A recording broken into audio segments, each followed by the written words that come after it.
What's good, YouTube? Welcome back to another video. Look, I'm live. Oh, I didn't mean to clap. My bad. That was probably really loud. I'm live every day. If you want to come check it out, would be appreciated. If not, that's cool. Look, today we got a pretty good video from K-Dog. So K-Dog basically went over a video, Pollo dropping Acorns and Agers. There's a big beef about this, and the reason this was because Acorn and Ager, one of the two, slept in for this tournament that was pretty important, and Pollo just wasn't happy about it. Now, Pollo was playing with Peterbot and Cold for a little bit, but unfortunately what it does with competitive is they have to stick with their original trios unless, they don't want to play at land. So in order for them to play at land, they have to stick to their old trios. So that's why Pollo at the moment is playing with Agers and Acorn instead of Peterbot and Cold, and now Rituals is now back with Peterbot and Cold. Does that make sense? Hopefully it does. Let's watch this video from K-Dog. Let's get it. Enough information in this video that I could have made 3 separate videos on this. We have Pollo tweeting out that he's looking for a new trio. Crazy. A huge update that vaulted the minigun. Why we have no FNCS next season. And oh, yeah, I forgot about that. Okay, thank goodness he's going over this. Yeah, so we're not getting FNCS next season. Now, the reason this is so is because the next just wait. Eval Cup as well. Let's just say we have a lot to talk about in today's video. Real quick before the video starts though, please subscribe to the channel. Yeah, make sure you also subscribe to K-Dog. I'll put his channel in the description. All of you guys on everything to do with Fortnite competitive as soon as we possibly can. Just go K-Dog in the Fortnite. And you just create a good if you want to support him. Even more. It's the best way to support me, and it really does help me out a lot more than you guys really think. Follow me on my Twitch, link in the description down below, because we're gonna start doing so many different fun things with viewers. I'm not trying to make this intro too long though, because we have so much to talk about. So let's just get straight into it. All right, so we have to start off by talking about the Pollo situation, and I'm not gonna lie, it is a little bit dumb, but I'm gonna try to break this down. It is. You'll hear why. As best as I can. So basically, Peterbot did not inform anybody that he was playing with Ritual until I'm pretty sure like 5 a.m. this morning.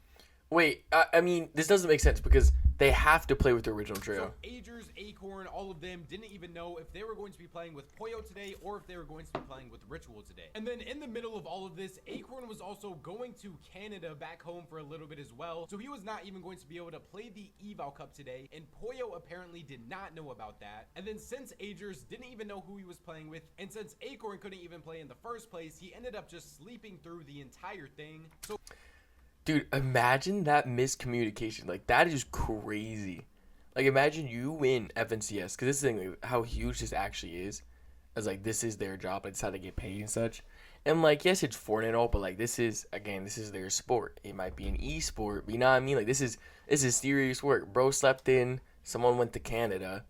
And then we have Pollo, where he's just trying to do his job, which is play the game. And he can't even play the game because the communication was off. But I'm not going to say it's not Pollo's fault because it's kind of all of them at fault because they all got to communicate together. So Pollo kind of just thought that all of that was just super immature and there was really no communication from them. It is a little immature. Looking for trio for but so is this. So a little bit of a summary of all that is Pollo is basically saying he's looking for a trio just because of all of the bad communication and misunderstanding from his new trio. But this is also like halfly Peterbot's fault since he didn't even tell anybody he was playing with Ritual until I'm pretty sure the day of the Eval Cup. What this actually means for who these guys are going to be playing with literally for tomorrow for the divisional cups, I have absolutely no clue yet. I'm assuming that these guys are probably all just going to make friends with each other again, and then most likely it is still going to be Pollo, Acorn, and Agers, and then yeah, I was about to say, I'm assuming this is just going to blow over and it's going to be like something normal, but that is kind of crazy though. Like, I mean, this is the thing, Pollo's young. Pollo's very, very young, so him like doing the tweet maybe wouldn't have, like, maybe he should have, communicated instead of throwing out this tweet so quickly. But at the same time, you got to kind of cut Pollo some slack. He's mad young. He knows, but at the same time, like, he doesn't know. You know what I mean? We're all new. I mean, I don't know. It's interesting.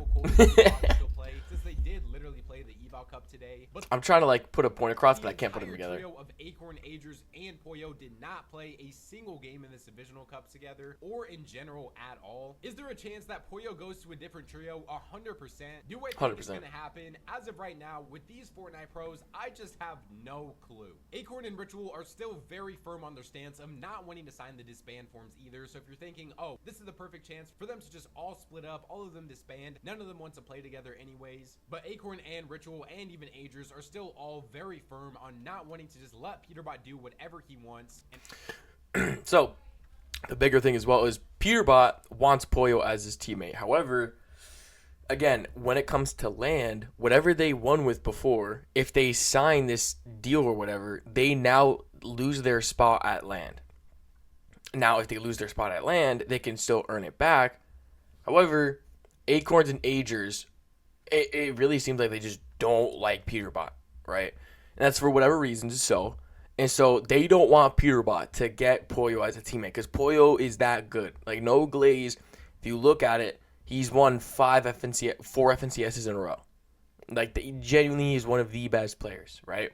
So Agers and Acorn are trying to make sure they have Pollo as long as possible, but at the same time, they also don't want to lose their spot at land because they know there's a chance they don't get their land spot back. Obviously, Ritual wants to play with Peterbot, so he's not going to sign the form. Basically, what I'm trying to say... Oh, yeah, and Ritual is insanely good, too. ...is we're just going to have to wait until tomorrow to really see what these players are going to do. We still had a whole Eval Cup, though, for both NA and EU, and a huge update with so many different repercussions. So let's get into all of that as well. Now, in NA, in first place, we have the trio of Edgy, Scare, and Chance on 355 points. These guys are also able to win 4 out of their 7 matches. I think this is a brand new trio, so huge shout out to these guys. Second place is Noxy, Pars, and Pump. Third was actually an EU trio of Pink, Nebs, and Kiro. Fourth is Cole. Fifth is Leap. Sixth is Sound. Seventh is Clixiamzo and Higgs. Eighth is...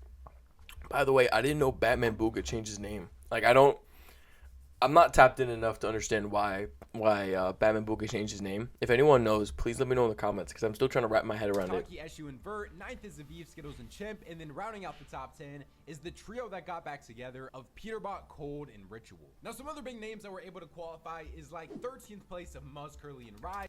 Bro, I'm not gonna lie, dude. I will say for Muzz, I thought he was gonna fall off after not being teammates with Clicks, but he's holding himself up. It's one of those things where I take back my words because I think it was a couple months ago, or it was whenever Clicks was teammates with Muzz, I was saying how like Muzz wasn't going to do as good, but he's holding up, so I respect it. 17th place of Kanata, G-Money, and Osid. Also, Kanata's team is insanely good.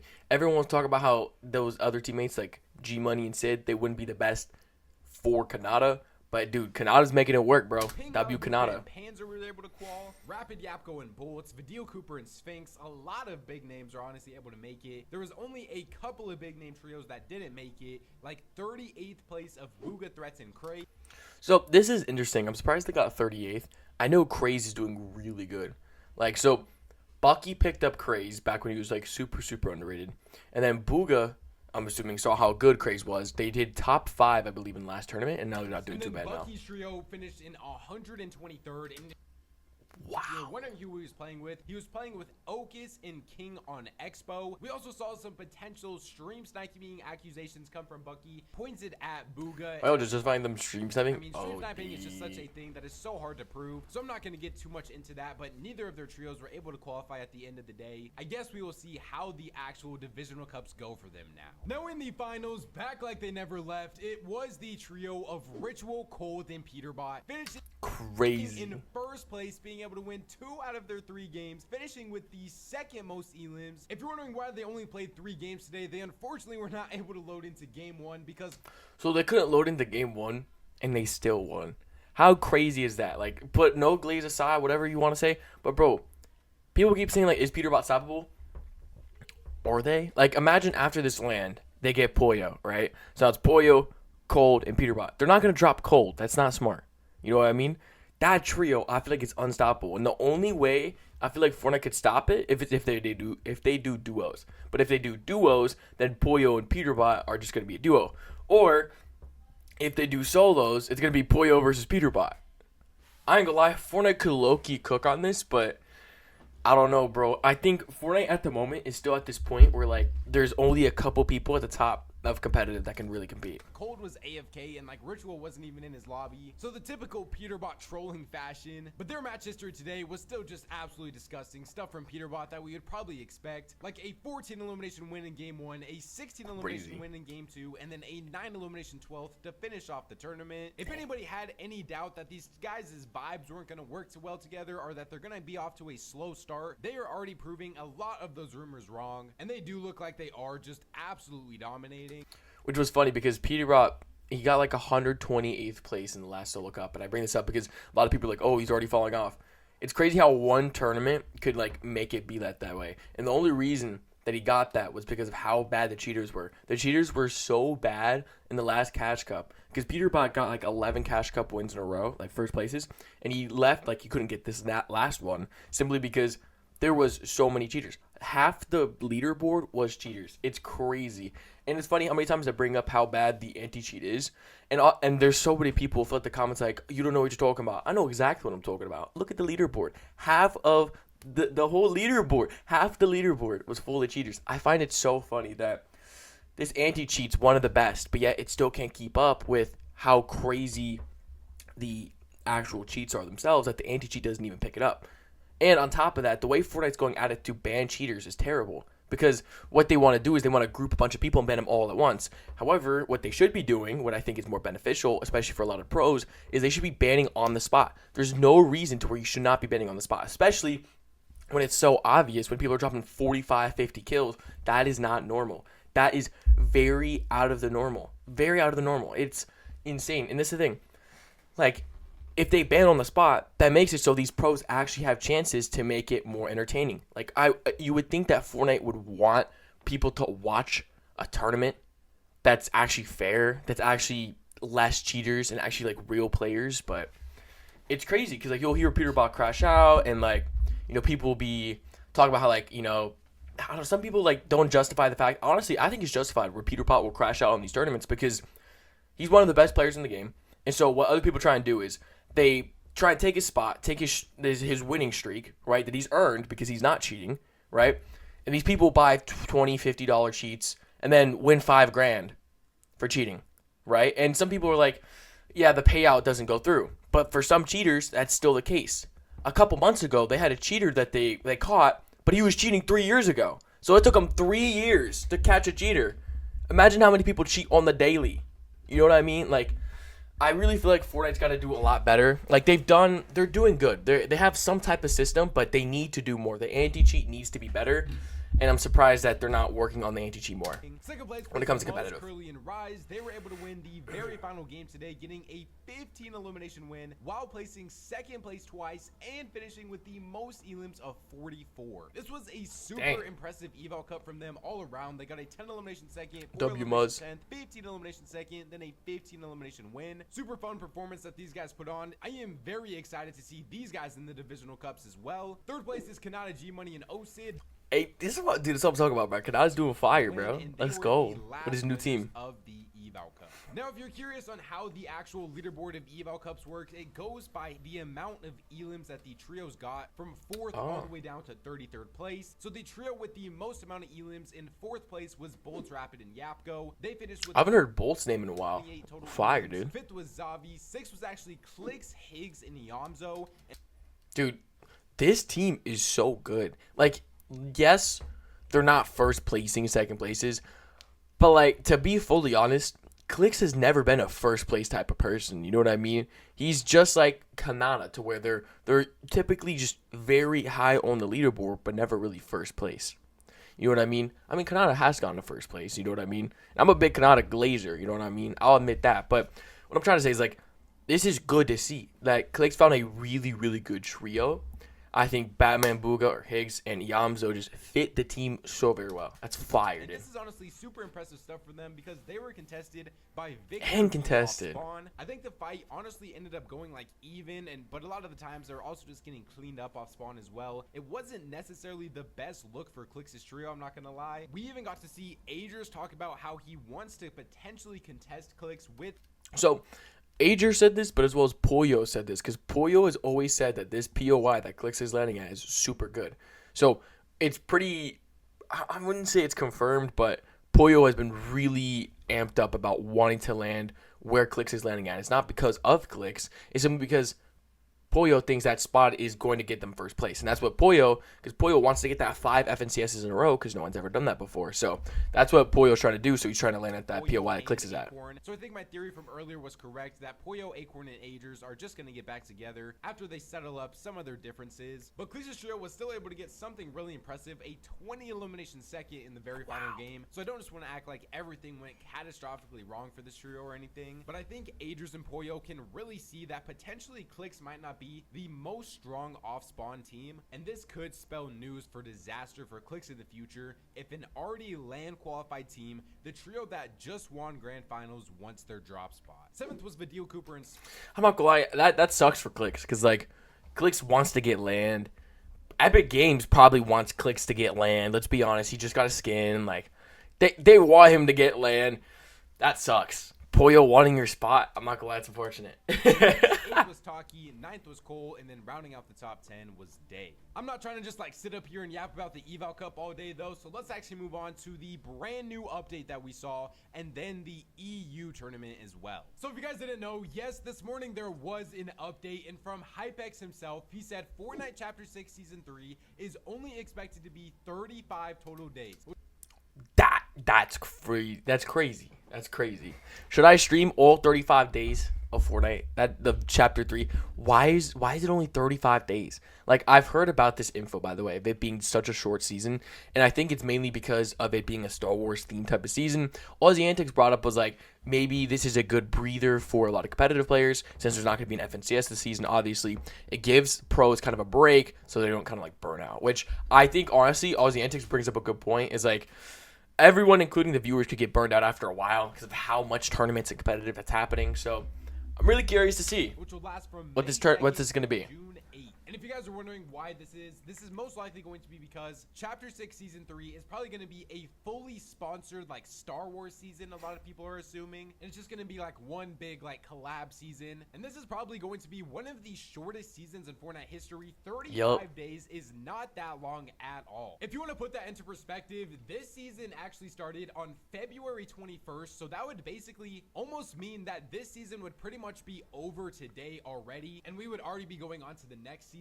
Which my current opinions on this right now, I don't know how much of a like bad thing this necessarily is. If you guys are a little bit confused on what this actually means and why there is no FNCS, it is because this season's FNCS actually ends on April 27th, and then the next one starts on July 16th. So that means we are going to go 2.5 whole months with no FNCS at all, and an entire Fortnite season without one as well. Do you think Fortnite's going to work on the anti-cheat in that 2 months? Probably not. Probably not. It would be great, you know, if they looked into how to... This is the thing. I know this is going to be difficult for Epic Games, but if they had, like, maybe 1 or 2 people looking on NA West, looking on EU, and just trying to ban cheaters on the spot, looking at the leaderboard, I'm telling you, like, that might sound difficult, but, like, Epic Games could for surely do that. It's a $1 billion company. They could definitely hire someone in coding to figure out, like, to ban people on the spot. Because I'm telling you, it would save so many tournaments and make tournaments so much more enjoyable. Because let's keep it a buck. Watching your favorite pro crash out, genuinely getting pissed off because they're dying to cheaters, that's not enjoyable. You know what I mean? At least me personally. I like watching a pro actually do good against other people that are actually good and not, you know, enhancified by $50. You know what I mean? This honestly raises a lot of questions for me on whether or not we are still even going to have cash cups. We'll probably have cash cups right now. I would assume that we will. I don't think Fortnite can go a whole like 2.5 months from one FNCS to the next with no cash cups. Yeah, Fortnite, there's no shot. Competitive would be cooked. They're definitely doing cash cups. Maybe they're bringing solo victory cups back. I take that back because of how much cheaters in solo victory cups, but I could definitely see cash cups. I could definitely see like Star Wars, LTM type of stuff because they did like the reload tournaments before, which even though those had a bunch of cheaters, Fortnite might potentially try and do like a Star Wars type of tournament, which I think would be kind of cool. And even just a whole season specifically in general with no cash cup. I wouldn't be surprised if maybe we saw a little bit of a rework to how the cash cups work for this month little like trial season, and they just try a couple of different things out and see or that too. If people like them more, because I think slowly over time now we are seeing more people start to complain about the 2-day open qualifying format. So So yeah, this 2-day opening format is what's people are saying is bad, and I think pros would like it more if it actually got rid of cheaters. If the format actually got rid of cheaters, I would assume that pros would like it more. However, this format isn't helping. Let's be honest. If we genuinely look at it, we don't have any numbers from Epic Games, but if we genuinely look at it from an outside perspective and you're watching it normally, you're going to notice that it's not changed. There's still so many cheaters. So, like, when I say so many, I mean it's like the top of the leaderboard. It's just all these cheaters. You know what I A lot mean? of people are kind of just saying it is a little bit too much. So I hope That they don't too. just leave competitive players completely in the dust for their sponsored season, and they still try to show us some love and give us at least some tournament. Current loot pool update that we got with this update as well. I'm curious your guys' opinion though on the no FNCS thing, so please let me know in the comment section down below. But starting off with, let's talk about the brand new loot pool update. So if you guys were curious about this and worried about it like I was, the Hollow AR and Centennial Pump are still in the game. Okay, so something as well is like it came out to where I guess Epic Games was trolling about some of the weapons being removed, which was a bit odd. However, they did remove the Brutus minigun, and I think the reason they did it because of how OP it was. Kanata came out recently with this clip of him getting like so many elims with it. It was low-key an overpowered weapon, let's be honest, but they did remove it. But if we look here, the comp loot update, the Hollow AR and Central Pump still remain. The Brutus gets removed. Slap Shot's 400 charge, Accelerate Hollow Twister, Crime City Market with the Twin Fire Slap Shotgun, and then nothing new. I know we all saw those leaks from Hypex and Sheena and all the leakers that the Centennial Pump and Hollow AR were both going to get removed in this next update, but so far they are still in the game, and I really hope that it stays like this. I have already very clearly expressed my, I guess you could say... Okay, I saw the original post itself, and I saw this. I thought it was funny. So Fortnite does do this, by the way, where they change the whole meta middle of the season, or what they did a couple seasons ago. Do y'all remember the race car season where the cars and the Nitro Fist were ODOP? However, they did something where they took out the plants, the slurp plants, and it messed up Mr. Savage, it messed up Kanata. Like, Fortnite does this on the normal. Why? Who knows? They probably are just laughing about it. But they do this constantly. So I could genuinely see them actually doing this, but I don't think they will. Hopefully, crossing the fingers. Want for these weapons to still stay in the game. I feel like they're just such fun weapons to watch pros use, and even if you are just a casual player yourself that plays the game for some fun, these weapons are also just so fun to use. The big one though, the main one, is that the Brutus's minigun is now officially out of competitive. Now what this actually means for the meta, if I'm just being honest, the Brutus's minigun wasn't as overpowered as I thought it was actually going to be. You know what? I would have to disagree. I would have to disagree. This minigun was so good. If you watched any person trying to solo clutch, if they had the minigun, they were getting a lot of kills. I could see why they removed it. However, it did make it some fun seeing a trio with an overpowered minigun. We saw it in the OG season. It was pretty much the difference between you winning the game or not. But I don't know if people have just found a way to counter it now, or if it just isn't as strong anymore. The counter is the one pump him with the pump. I don't think it's or hit him with the bat. Like, there's a lot of counters for the minigun. I'm a little lost on why they removed it, but the only explanation I can think of people watching it and be like, he's only winning because he's spraying, you know? You think that this nerfs trios like Clix's trio? He was really only getting the minigun like 2 out of these 6 games maximum. Nah, not gonna nerf Clix. Clix. He wasn't able to land on it. I think this also does take out the even like potential factor of Peterbot landing on Clix, because the only reason why he was really gonna go there in the first place was for the minigun. But he still has his mythic pump next to Crime City at the train, and they still have a pretty decent Volt that I just don't think they're really going to leave that to go to Lone Wolf Lair now. In EU, we got to see a very dominant performance from a couple of different trios, and also some teams that surprisingly were not able to qualify. First place though in the opens was Art Skill Podesai and X-Sweeze on 286. Nice. Second place was Robin, Cheatin, and Trexer on 284. Third was Chino. Fourth was Focus, Trulex, and Noah Riley, a potential brand new trio. And I just had to get some confirmation, and I think this is an official brand new trio. So Oh. He said, I think it's a brand new trio. 2 seconds later, it's a brand new trio. shout out to these guys. 5th place is Fido, 6th is Nom, 7th is Vico Vino and Flixie on 252, 8th was nice. Vexy, 9th was Howley, and then rounding out the top 10 was Pink. Of course, though, we do got a lot of other big names like Pigstar Mandemus in 11th, I Drop Sky and Scroll in 15th, Nice. Pixie and Marius in 20th, Chap Shark and Kidduo. Pretty stacked top 25, bro. Decided to stay together and they finished in 21st. Seti Hari and Cammy in 25th. Horace Tayson and Chicho in 30th. And those were all of the big names that were able to qualify today. So that means that we did also have some very big name and some very good trios not be able to qualify as well. Like 52nd place of Margot Prism and Casper. Oh, that's unfortunate. 3rd place of Pingwax and Malibuka.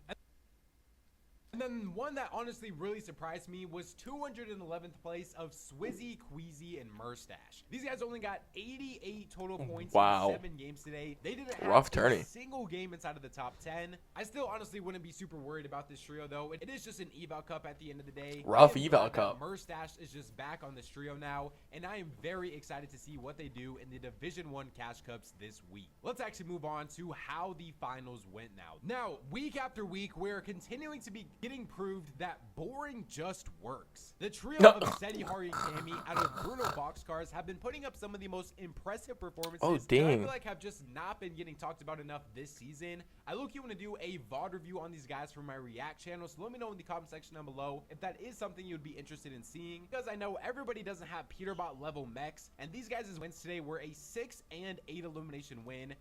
Hey, that is how it is sometimes. Like, sometimes playing that boring game, where it might look as boring, gets you the dub. Out of a very mid-tier drop spot, and they have been placing 5th, 3rd, and 5th, I'm pretty sure, in the 3 weeks of Divisional Cup Finals. This is a super good trio that I know is just not getting enough respect, because everybody knows that there is still the factor that they could just get contested in Grand Finals. True. And basically, their entire tournament is over. Wild statement, but that's what I think a lot of people don't realize. Like, as soon as someone's conned, it'll make a pro look completely garbage. You know what I mean?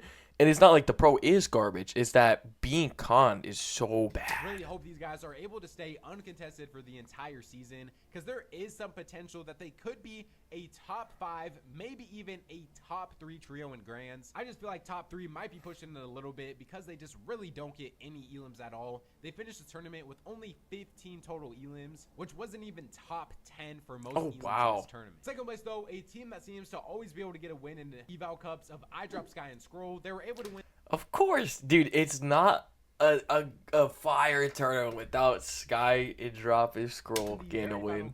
Getting an 11 elimination win, and then last team to get a win, winning game 2 today, was Robin, Sheehan, and Trek. Oh, fire! A 7 elimination win. The rest of the top 10, though, getting 37 elims in this tournament, the most out of anybody, was Chap, Shark, and Kidua. These guys are slowly just solid their potential over time. I think we do kind of know that they just are insane W keyers. This trio was also fighting Tayson, Riss, and Chicho for the first time today. Chap tweeted out that they ended up going 3-1 off spawn against